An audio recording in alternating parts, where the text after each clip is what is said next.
너는 왜 함부로 물건을 뒤지고 그러니? 이게 뭐야? 하고 물었더니 엄마는 손에 들린 통장을 보자마자 버럭 소리를 질렀습니다. 그건 내 거 아니야. 도준이 너 오빠 줄 거야. 엄마가 아무렇지 않게 그렇게 말했을 때 제 머릿속은 하얘졌습니다. 매번 돈 없다고. 아니 오늘도 병원비 10만 원이 없다며. 저한테 손을 벌리던 엄마였거든요. 그런데 그 엄마가 냉장고 위 서랍 깊숙이 감춰뒀던 그 통장엔 2억이 넘는 돈이 찍혀 있었어요. 평소 장남, 우리 큰아들만 생각하는 건 알았지만 오빠에게 줄 거라고 말했을 때 저는 아무 말도 못했습니다. 숨이 턱 막히고 가슴이 먹먹해서 그 순간 깨달았어요. 나는 평생 엄마의 자식이 아니었구나 라는 생각이 들었어요. 단순히 돈 못 받아서가 아닙니다. 그 안에는 평생을 따라다니던 엄마의 편애와 무시, 그리고 나를 향한 차가운 시선이 고스란히 담겨 있었습니다. 사람은요, 살아가면서 단 한 번이라도 누군가에게 진심으로 사랑받았다는 기억이 필요하다고 생각합니다. 그게 없으면 평생을 그 사랑을 증명하려 애쓰며 살게 되죠. 그런데 저는 그 사랑을 한 번도 받아본 적이 없었습니다. 여러분들은 사랑 많이 받고 자라셨죠? 하도 속이 답답해서 제 이야기 좀 하겠습니다. 나의 이름은 유진아, 55, 두 아이의 엄마고 착실한 남편과 함께 살고 있는 평범한 직장맘입니다. 하지만 내 인생의 시작은 결코 평범하지 않았습니다. 어릴 적 우리 집은 가난했지만 그보다 더 고통스러웠던 건 매일 반복되는 엄마와 아버지의 싸움이었습니다. 아버지는 막노동을 나간다며. 새벽같이 나갔지만 정작 돌아오는 건 새벽 취객의 비틀거림이었습니다. 술 냄새와 담배 냄새, 그리고 한 줌의 욕설. 그는 어머니에게 무언가를 요구하기 바빴고 어머니는 그 요구를 참지 못하고 고래고래 소리를 질렀습니다. 돈도 많이 벌어오지도 않으면서 어디서 큰 소리야. 나는 집에서 노는 것 같아요. 밖에 나가면 모든 사람들한테 친절하면서 왜 집에 와서 나만 괴롭히는 거예요? 이 소리에 맞춰 아버지의 술병이 바닥에 나뒹굴었고 우리 삼남매는 장롱 뒤에 몸을 숨기곤 했습니다. 그리고 그 싸움이 끝난 후 어머니는 늘 화풀이의 대상을 나에게 돌렸습니다. 오빠와 남동생에게는 미소를 보냈지만 나에게는 차가운 손과 냉정한 말투가 날아왔습니다. 다 너 때문에 내가 이렇게 사는 거야. 내가 태어나지만 않았어도 내가 이 집구석에 갇히지 않았을 거야. 나는 그 말을 수 없이 들었습니다. 나를 때리는 손보다 더 깊은 상처는 말이었습니다. 나는 엄마에게 미움받기 위해 태어난 사람처럼 살았고 그런 엄마한테 칭찬받으려고 집안일도 잘했습니다. 하지만 엄마는 나만 보면 화가 치밀어 오르는 것 같았습니다. 왜 나를 미워했을까요? 나는 선택권 없이 우리 부모님한테서 태어난 죄밖에 없는데 말이죠. 우리 동네에서 우리 집 상황을 모르는 사람이 없었습니다. 하루가 멀다 하고 저녁이 되면 담 너머로 들리는 고성과 깨지는 그릇 소리에 아이들은 무서워했고 어른들은 혀를 찼습니다. 저 집은 어째 날마다 저래. 애가 셋인데 정신이 온전하겠어? 오늘 그 집 큰딸 진아 또 맞겠네. 사람들은 수근거렸습니다. 사계절 중 겨울이 제일 힘들었습니다. 겨울 한복판, 살이 에이는 바람이 옷자락을 파고드는 밤이었습니다. 엄마는 그날도 화가 머리끝까지 나 있었고 나는 이유도 모른 채 겉옷도 입지 못한 차림으로 마당에 쫓겨났습니다. 발바닥이 얼어붙을 듯한 바닥 위에 덜덜 떨고 있었는데 이웃집 아주머니가 조용히 다가왔습니다. 진아야, 이리 와. 우리 집에서 자고 가. 얼어 죽겠다, 진짜. 그날 밤 나는 복순이 아주머니 댁 작은 방에서 몸을 웅크린 채 잠들었습니다. 다른 날엔 옆집 친구 집에서 자기도 했습니다. 누구 집 마루 한쪽, 누군가의 방구석. 그렇게 어둠이 짙게 깔리면 나는 집이 아닌 집에서 잠자는 건 기본이었습니다. 그리고 새벽 3시나 4시쯤 엄마가 깊이 잠들었을 시간, 나는 조심스레 다시 집으로 향했습니다. 골목길을 따라 담벼락을 타고 발소리를 죽여 몰래 담을 넘었습니다. 발끝으로 조심조심 마당을 지나 방 안으로 들어갔습니다. 동생과 오빠는 세상 편하게 자고 있었고 그 모습을 보면 너무 부러웠습니다. 나도 남자로 태어났으면 이렇게 구박 안 받고 사랑받고 여기서 같이 자고 있겠지? 매일매일 상상을 했습니다. 아무 일도 없었다는 듯 이불 속으로 파고들며 몸을 웅크렸습니다. 어린 마음에 늘 긴장했고 늘 두려웠습니다. 들킬까봐, 또 혼날까봐, 또 맞을까봐. 그러면서도 나는 매일 학교에 갔습니다. 엄마 아빠랑 헤어져 살기 위해서는 공부를 열심히 해서 대학에 가는 것이었습니다. 초등학교 때부터 나는 논밭에 나가 풀을 뽑고 감자를 캐고 고추를 땄습니다. 그날 저녁 밥상에 오를 반찬이 나의 손에 달려 있었습니다. 아침이면 새벽같이 일어나 엄마 옆에서 식구들 밥상을 차리는 게 내 하루가 시작하는 것이었습니다. 김치찌개도 끓이고 된장국도 만들었습니다. 엄마가 일을 하시면 내가 집안일을 도맡았습니다. 다른 친구들이 공부할 시간, 나는 마당에 쪼그려 앉아 쪽파를 다듬었습니다. 겨울엔 장작불을 피워 물을 데웠고 여름이면 들깨를 털며 하루를 마무리했습니다. 친구들이 그걸 보고 말하곤 했습니다. 지난해는 진짜 딸 하나로 집안이 다 굴러간다. 진아 없었으면 진아 엄마 어떻게 살았대? 그 말이 칭찬인지 안쓰러움인지 나는 알 수 없었습니다. 그저 내겐 당연한 일상이었을 뿐이었습니다. 사람들은 점점 더 우리 집 상황을 궁금해하기 시작했고 어느 날 우연히 동네 사람들의 말을 듣게 되었습니다. 근데 저렇게 이쁘고 공부도 잘하고 살림도 잘하는 진아를 왜 미워하는 거야? 진짜 옆에서 보기 안쓰러워. 그게 진아를 낳고 진아 아빠가 바람폈잖아. 그래서 3년인가 집에 안 들어왔어. 딴 살림 차렸다가 그 여자가 도망가서 다시 들어온 거야. 그 3년 동안 진아 엄마가 얼마나 힘들어했는지 몰라? 그때부터 진아를 싫어하는 것 같더라고. 딸이 태어나서 남편이 바람폈다고 생각했어. 그게 말이 돼요? 딸이어서 바람을 폈을까?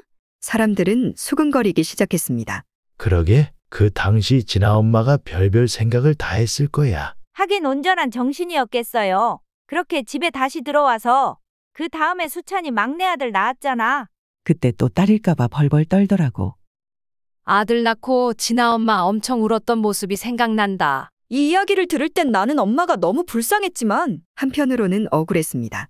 오빠는 늘 엄마의 자랑이었습니다. 시험에서 중간만 가도 어깨를 토닥이며 역시 우리 큰아들이라 했고 남동생 수찬이는 그야말로 금쪽이었다. 엄마는 그 애를 안고 다니며 아들 낳은 걸 자랑스러워하며 눈물까지 보였습니다. 그때는 이해가 안 갔지만 동네 사람들의 이야기 듣고 이해가 갔습니다. 우리 엄마는 여자이지만 남아선호 사상이 뇌의 99% 차지하는 것 같았습니다. 그래서 그런지 나는 아플 때도 상을 받아도 학교 행사에 혼자 남겨져도 엄마는 나를 봐주지 않았습니다. 그렇게 나는 애초에 기대하지 않는 법을 배워야 했습니다. 내가 유일하게 잘했던 건 공부였습니다. 전교 상위권을 놓치지 않고 대학에 꼭 가리라 꿈을 키웠습니다. 내 유일한 돌팔구는 대학으로 인해 이 집에서 벗어나는 거였으니까요. 하지만 엄마는 웃음을 터뜨렸습니다. 기집애가 뭘 배운다고 대학이야. 고등학교 졸업하면 공장에 취업해서 살림에 보태라. 너가 할 일은 이거야. 정신 차리고 기억해라. 그 말에 나는 입을 다물었고 결국 꿈을 접었습니다. 대학에 가겠다는 희망은 온데간데 없었습니다. 고등학교를 졸업하자마자 동네에서 버스 타고 갈 수 있는 작은 전자부품 공장에 취직했습니다. 일이 고되고 손이 빠르지 않으면 눈치도 받아야 했지만 그땐 그저 엄마 품에서 벗어나고 싶다는 생각뿐이었습니다. 그래서 악착같이 돈을 모으려고 했습니다. 하지만 내 월급 통장은 결국 엄마 손에 들어갔습니다. 핑계는 수도 없이 많았습니다. 지붕이 새니까 고쳐야 한다. 경운기가 고장나서 새로 사야 해. 내 아빠가 술 먹고 동네 사람과 싸워 합의금을 줘야 한다. 내 오빠 겨울 코트가 하나도 없다. 도준이 등록금도 밀렸다. 남동생 수찬이 오토바이 산다거라. 등등 수도 없이 돈을 요구했습니다. 그 말에 나는 또 입을 다물었습니다. 용돈이라곤 하루 1,000원짜리 2장. 그조차도 일주일에 2~3번. 나는 간식을 사 먹을지 말지 손가락을 물어뜯으며 고민하곤 했습니다.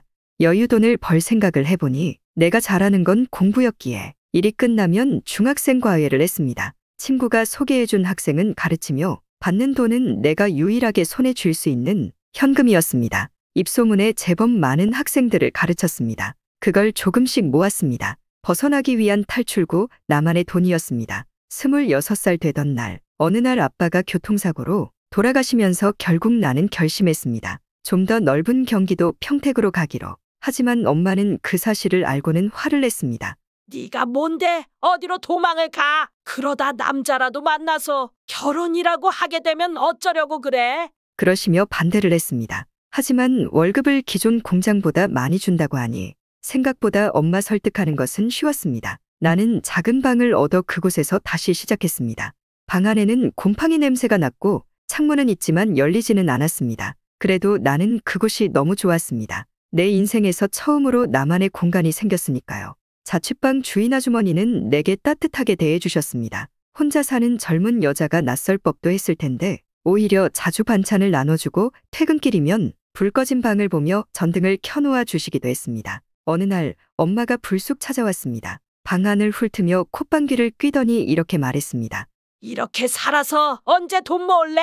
아빠도 없는데 너가 더 벌어야지. 너는 네 엄마가 불쌍하지도 않니? 정신 차리고 살아. 그 광경을 지켜본 주인 아주머니는 말없이 고개를 저었다. 그리고 며칠 뒤 조용히 내게 말을 건넸다. 너네 엄마 참 모질더라. 넌 그런 엄마 밑에서 어떻게 그렇게 바르게 컸니? 진아야 많이 힘들었겠다. 그 말에 나는 고개를 떨궜습니다. 누구보다도 따뜻한 그 말 한마디가 내 가슴을 미어지게 만들었습니다. 엄마는 늘 말했습니다. 결혼하지 말라고, 남자 믿지 말고 평생 돈만 벌며 살라고, 그게 여자의 도리라며 자식 노릇이라고 했습니다. 시집가서 애 낳으면 너는 아무짝에도 쓸모없는 인간 된다고 말했습니다. 너는 절대 결혼하지 말고 돈을 벌어야 돼. 아빠도 없고 수찬이 등록금도 아직 남았고 오빠는 취직도 못했어. 결혼이라는 단어만 꺼내도 엄마는 한숨을 쉬었습니다. 그러면서 어김없이 이렇게 말했습니다. 결혼은 내 팔자에 없어. 괜히 인생 망치지 말고 너는 돈 벌었으면 좋겠다. 그 말은 명령이었고 저주 같기도 했습니다. 나는 사람들 몰래 연애도 해봤지만 결국 엄마 앞에선 숨겨야 했습니다. 내 인생에서 사랑은 사치였고 미래는 허락되지 않은 영역이었습니다. 그 시절 나는 돈을 벌기 위한 기계처럼 살았습니다. 출근하고 잔업하고 과외하고 집에 와서 밥 먹고 쓰러져 자는 반복. 내 이름을 부르는 사람이 없었습니다. 내가 어떤 감정을 느끼는지 궁금해하는 사람도 없었습니다. 그러다 지금의 남편을 만났습니다. 조용하고 따뜻한 사람이었습니다. 내 이야기를 들어주는 유일한 사람이었습니다. 엄마는 그를 반기지 않았습니다.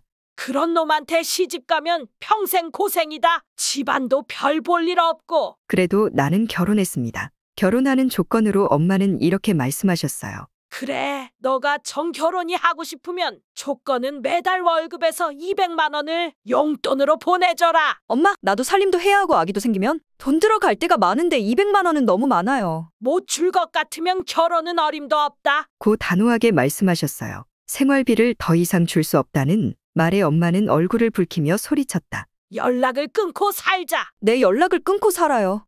더 이상 힘들어서 못하겠어요. 내가 너를 어떻게 키웠는데 부모 무시하는 천하의 불효년. 저를 어떻게 키웠는데요? 돈 벌어오는 기계로 키우셨잖아요? 부모 무시하는 천하의 불효년. 그렇게 6개월간 100만 원씩 드렸지만 엄마는 전화도 받지 않고 찾아가도 기뻐하지 않았다. 아이를 낳고 다시 엄마를 찾았지만 그때도 여전히 화가 나 있었다. 그 시기 딱 한 번 연락이 왔었다. 몇 년간 생활비 100만 원 준다고. 화가 나 있던 엄마가 불쑥 보낸 메시지 한 통의 내용은 오빠 결혼식 한다. 1,000만 원을 이번 달까지 보내라. 는 문자였습니다. 우리 집에 기둥이자 너 오빠 결혼하는데 동생이면 1,000만 원쯤 못 보내냐? 보내거라. 그 문자를 읽는 순간 손이 떨렸다. 평소엔 화만 내더니 오빠 결혼 앞두고 돈이 필요하자 연락을 한 것이었습니다. 나는 화가 났지만 또 어떻게 돈을 마련해 보낼까? 고민을 하고 있었습니다. 나도 참 바보입니다. 그날 밤 남편에게 조심스레 말을 꺼냈습니다. 여보, 엄마한테 연락이 왔는데 오빠 결혼한대. 1,000만 원 보내달래. 남편은 한참 동안 말이 없더니 결국 목소리를 높였다. 너한텐 계모보다 못한 장모님이잖아. 그런데 왜 또 속아? 왜 또 대출이라도 얻어서 주려고? 그의 말은 맞았다. 가슴 깊숙이 찔러오는 말이었지만 나는 고개를 숙일 수밖에 없었다. 내가 가족이라는 이름 앞에서 또 흔들리고 있다는 걸 알고 있었기에. 남편은 깊은 한숨을 내쉬었고 며칠 뒤 말했다. 그래, 그냥 줘. 널 위해서. 넌 내 마음대로 살아도 돼. 다만 더 이상 마음 아프지 않고 살았으면 좋겠다. 그렇게 남편이 마련한 돈으로 1,000만 원을 보냈다. 오빠의 결혼식 날, 나는 오랜만에 온 가족을 한자리에서 마주했습니다. 엄마는 예전과 하나도 달라지지 않은 얼굴로 앉아 있었고 오빠와 동생은 어색한 미소로 나를 맞이했다. 그 모습을 보며 나는 남편에게 늘 미안한 마음이 들었다. 사위 대접을 제대로 받은 적이 없기 때문이다. 다른 집에서는 사위 사랑은 장모라며 귀하게 대한다는데 우리 집은 딸을 미워했기에 사위도 자연스레 미움의 대상이 됐다. 남편은 그런 상황에서도 엄마에게 예의를 갖추고 살갑게 대하려 했었다. 처음 몇 번은 일부러 먼저 인사를 건네고 명절이면 작은 선물이라도 챙겨드리려 했다. 하지만 엄마는 그런 남편의 노력을 단 한 번도 받아주지 않았다. 시큰둥한 얼굴로 고개를 돌리거나 대꾸조차 하지 않고 무시하는 일이 허다했다. 왜냐하면 돈을 벌어야 하는데 남편을 만나서 결혼을 하고부터 돈줄이 줄었기 때문이었습니다. 그런 엄마의 태도에 상처받은 남편은 나에게 내색하지 않으려 했지만 나는 그걸 다 느낄 수 있었습니다. 그래서 더 미안했고 더 안타까웠습니다. 남편은 나를 지켜주려 애썼지만 나는 내 가족 앞에서 조차 보호받지 못한 채 늘 스스로를 방어해야 했습니다. 그 순간 나는 또다시 느꼈습니다. 이 가족 안에서 나는 늘 혼자였다는 것을. 항상 느끼는 거지만 새언니는 특히 엄마에게 차가웠다. 남편, 그러니까 오빠 앞에서는 살갑게 웃으며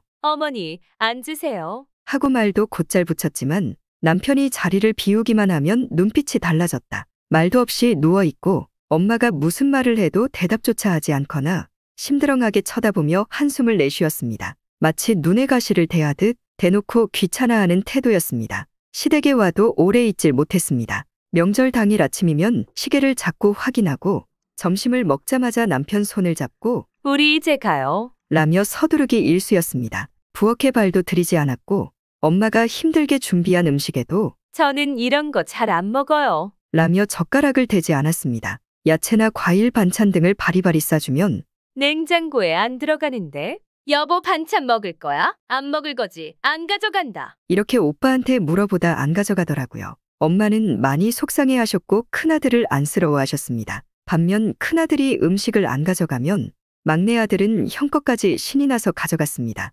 다행히 막내 올케는 이것저것 따지지 않더라고요. 큰아들 부부에게 항상 미안하고 측은한 마음을 갖고 사는 엄마는 큰아들네 가게 되면 나보고 꼭 같이 가자고 했습니다. 자주 오지 못하니 가끔 엄마가 찾아가더라고요. 오빠 굶어 죽을까봐 반찬이랑 야채 등등 바리바리 싸들고 갑니다. 혼자 들고 갈 수 없으니 그럴 때만 나를 찾았습니다. 여전히 며느리는 문전박대를 일삼았습니다. 이런 거 싸우지 마세요. 저희 입맛이랑 안 맞아요. 아들이 곁에 없을 땐 인사도 대충 하고 엄마가 들어서자마자 언제 가실 거예요? 라는 말부터 툭 내뱉었습니다. 마치 부담스러운 손님을 치우듯한 태도였습니다. 거실 한쪽에 앉아있던 엄마는 그 말을 듣고도 말없이 웃기만 했습니다. 손주들도 할머니를 반기지 않았습니다. 인사만 형식적으로 건넨 뒤 각자 자기 방으로 들어가 문을 닫아버렸습니다. 심지어 막내는 엄마 옆에 앉아있다가 할머니 냄새나, 싫어. 라며 코를 막고 일어나 버린 적도 있었습니다.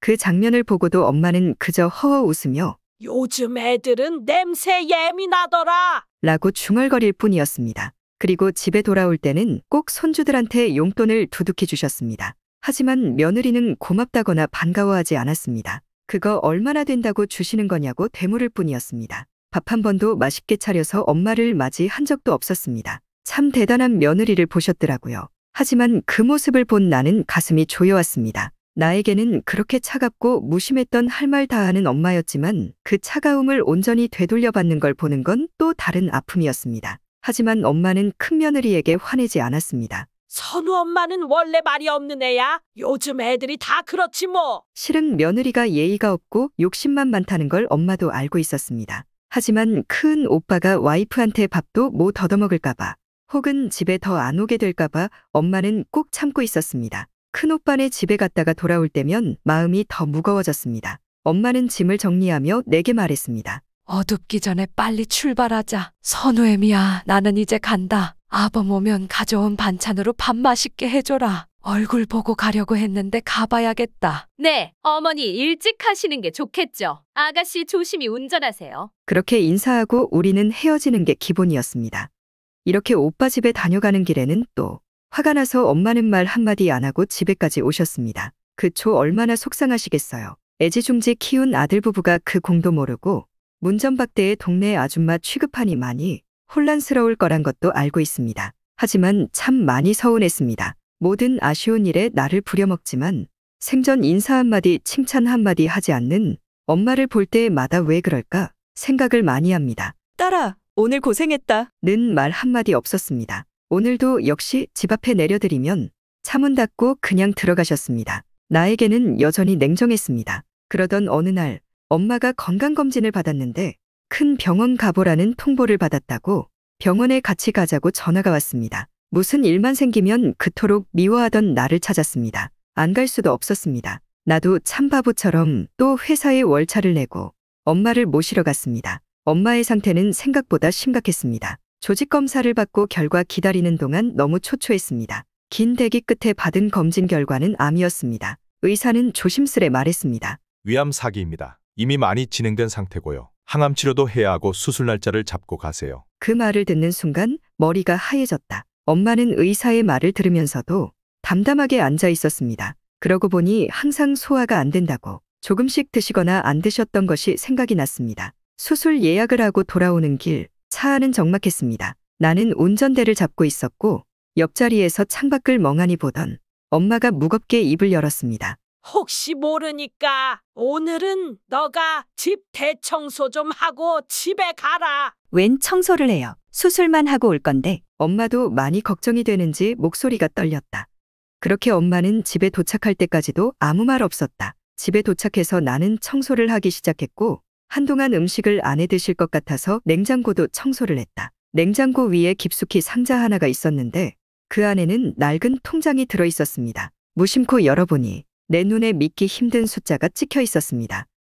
2억이었습니다. 순간 머리가 띵했다. 몇 주 전까지만 해도 아니 오늘만 해도 병원비 없다고 나에게 손을 벌리던 엄마였습니다. 그런데 이 돈이. 나는 얼떨떨하게 통장을 들고 엄마를 바라봤습니다. 속이 메이고 입안이 바짝 말랐습니다. 그러다 조심스레 물었습니다. 엄마, 이 돈 뭐야? 병원비도 없다면서. 왜 나한텐 한마디도 안 했어? 내가 지금까지 벌어서 엄마 준 거 다 모아놓은 거야? 엄마는 한숨을 쉬며 눈을 피했다. 그게 왜 거기서 나와? 도준이, 너 오빠 주려고 모아둔 거야? 혹시 내가 갑자기 없어지면 걔가 힘들까 봐. 나는 숨이 턱 막혔다. 그렇게 돈이 없다고 손을 벌리던 사람의 입에서 나온 말이 그거였다. 엄마는 다시 고개를 떨구며 중얼거렸다. 너는 내 살길 잘 찾아갔잖아. 남편도 착하고 애들도 있고 병찬이는 사업한다고 힘들잖니. 그 말을 들으며 나는 웃음도 눈물도 나오지 않았다. 하지만 그 순간 참았던 감정이 복받쳐 올랐다. 나는 떨리는 목소리로 엄마에게 말했다. 엄마, 이게 다 누구 돈인데? 내가 공장 다니면서 밤마다 과외하면서 내 발바닥에 피멍 들도록 모은 돈이에요. 말을 잇지 못하고 울음이 터졌다. 그때 엄마가 생활비 없다고 할 때마다 나는 제일 싼 삼각김밥 하나를 고르면서도 주머니를 뒤졌어요. 신발 한 켤레 사려고 몇 달을 고민했단 말이에요. 그런데 그 돈을 아무 말도 없이 오빠 줄 거라고요? 엄마는 여전히 눈을 피했다. 나는 한참을 울다가 숨을 고르며 마지막으로 말했다. 나는 한 번쯤은 딸 고생했다고 말해줄 순 없었어요. 엄마, 난 단 한 번이라도 칭찬받고 싶었어요. 진심으로 엄마 입에서 수고했다. 참 잘했다는 말 한마디만 들었으면 그게 그렇게 큰 욕심이었어요. 나 진짜 열심히 살았어요. 엄마한테 사랑받으려고, 인정받으려고 누구보다 열심히 했어요. 새벽같이 출근해서 밤늦게까지 일하고 다리 퉁퉁 부어가면서도 참았어요. 다른 애들처럼 예쁜 옷 한 벌, 좋은 화장품 하나 없이. 그런데 단 한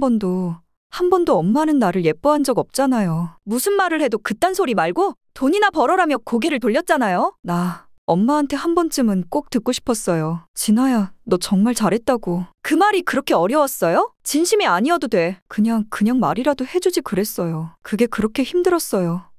엄마한테서 기분 좋은 말 들으면서 돈 벌었다면 지금 엄마가 그 돈 오빠 준다고 해도 나는 괜찮았을 거예요. 하지만 이건 아니죠? 나한테 엄마가 어떻게 했어요? 돈 버는 기계처럼 취급해놓고 결국은 예의도 없는 오빠를 위해 그 돈을 주겠다고요? 방안은 고요했고 엄마는 아무 대답도 하지 않았습니다. 엄마는 끝까지 나를 자식으로 보지 않았습니다. 그리고 그날 밤 엄마는 아무렇지도 않게 내게 말했다. 그거는 병찬이 줄 거야. 걔가 장남이잖아. 동진이 엄마 미워서 아직 주지 못한 거야. 나한테 살갑고 잘했으면 벌써 줬을 텐데 말이야. 그리고 너 큰오빠가 잘 살아야 너희도 행복하고 든든하지 않겠니? 그 말에 나는 웃음조차 나지 않았다. 1년에 한 번 볼까 말까한 오빠네 부부가 행복한 거랑 나랑 무슨 상관일까요? 평소 단 10,000원이 없어 병원에 못 간다고 도와달라던 사람이 정작 손에 2억을 쥐고 있었습니다. 하지만 그 돈은 나와는 아무 상관이 없었습니다.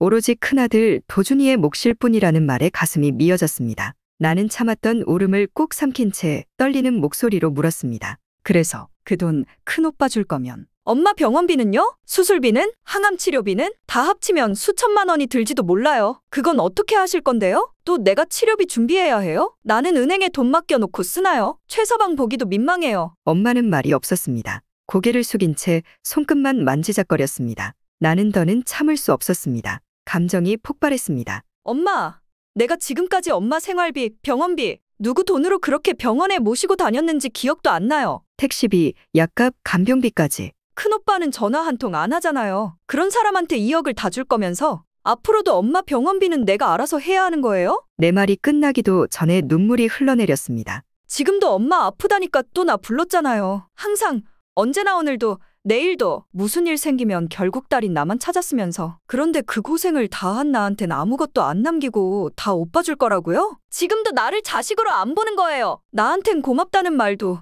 미안하다는 말도 한 번도 안 했잖아요. 엄마는 여전히 대답하지 않았습니다. 방 안에 짙은 침묵이 흘렀습니다. 나는 흐느끼며 마지막으로 물었습니다. 그렇게 2억 다 주고 나면 엄마는 도대체 어떻게 살아갈 생각이었어요? 내가 일 안 다니고 돈 안 벌었으면 그냥 죽을 생각이었어요? 아니, 설마 또 나한테 말없이 손 벌릴 생각이었던 거예요? 나는 평생을 돈 벌어서 엄마랑 오빠랑 동생 도와주는데 다 썼다고요. 모아놓은 돈이 없어요. 어떻게 10원까지 싹싹 긁어가려고 해요? 나는 그 2억으로 엄마 병원비하고 생활비 하면 좋겠어요. 오빠네는 잘 살고 있잖아요. 오빠네한테 용돈 받아 본 적 있어요? 앞으로도 한 번을 안 줄 텐데 어떻게 살려고요? 제발 그 돈은 엄마를 위해 쓰세요. 그러면 나도 아무 말하지 않을게요. 엄마를 위해 쓰세요. 그 말에 엄마가 고개를 살짝 들었다. 말없이 눈을 깜빡이는 엄마의 모습이 그 순간 너무 낯설고 슬퍼 보였습니다. 나는 다시 눈을 감았습니다. 이 상황 자체가, 이 대화가 너무 지긋지긋하게 느껴졌습니다.